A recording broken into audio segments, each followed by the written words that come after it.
In the name of Allah, the most merciful, the especially merciful. Surah Al-Masad, the flame. Chapter 111, revealed in Makkah. 5 verses, perish the hands of Abu Lahab and perish he. A surah of divine justice and direct consequence. Historical context.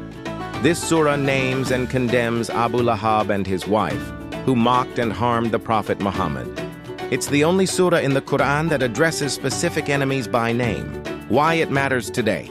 It reminds us that truth will always prevail, and those who oppose the message of Islam with arrogance and hatred will face divine retribution.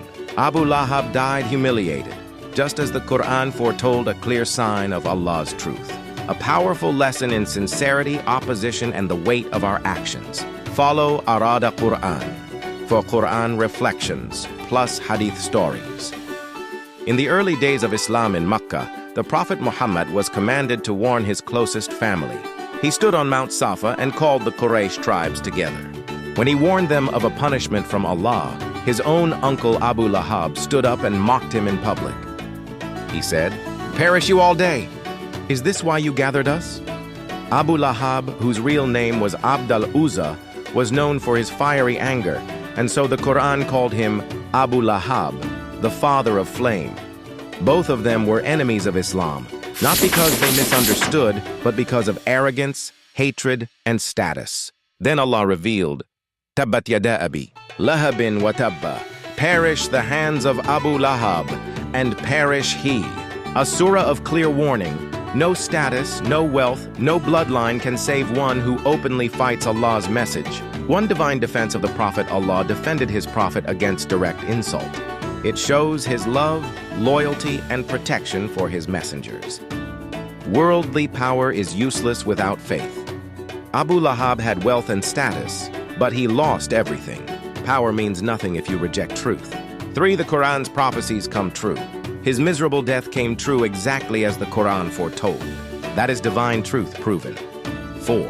Active hatred has consequences. Disbelieving is one thing, but those who hate and harm Allah's message will face severe punishment. Symbolic punishment. Jamil's rope of palm fiber mirrors her actions, carrying gossip, spreading harm.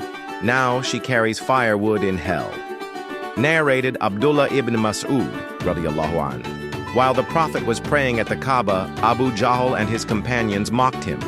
One of them said, "Who will bring the filth of a slaughtered camel and place it on his back while he is in sujood, prostration?" Then one of them did it. The Prophet remained in sujood while they laughed until someone told Fatima, his daughter. She came and removed it from his back, and then the Prophet raised his head and said, "O Allah, punish Quraysh." And he named each of them. Source, Sahih al-Bukhari, Book 58, Hadith 193. Sahih Muslim, Book 4, Hadith 90. Narrated Ibn Abbas, Arada. When the verse, "And warn your closest kindred," Ash-Shu'ara 26:214 was revealed, the Prophet climbed Mount Safa and said, "O Banu Fir, O Banu Adi, if I were to inform you that there is an enemy behind this mountain, would you believe me?" They replied, "Yes." He said, "I am a warner to you before a severe punishment." Abu Lahab replied, "May you perish. Is this why you gathered us?"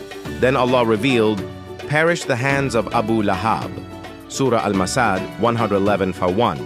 Reference, Sahih al-Bukhari, Book 65, Tafsir, Hadith 4770. Also in Sahih Muslim, Book 1, Hadith 351.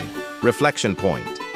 This hadith shows the exact moment when Abu Lahab publicly insulted the Prophet, and how Allah himself responded by revealing Surah Al-Masad. It proves that no bloodline or family tie can protect someone who mocks Allah's message. Suggested voiceover ending, Abu Lahab's words were remembered in history, but Allah's words remain recited forever.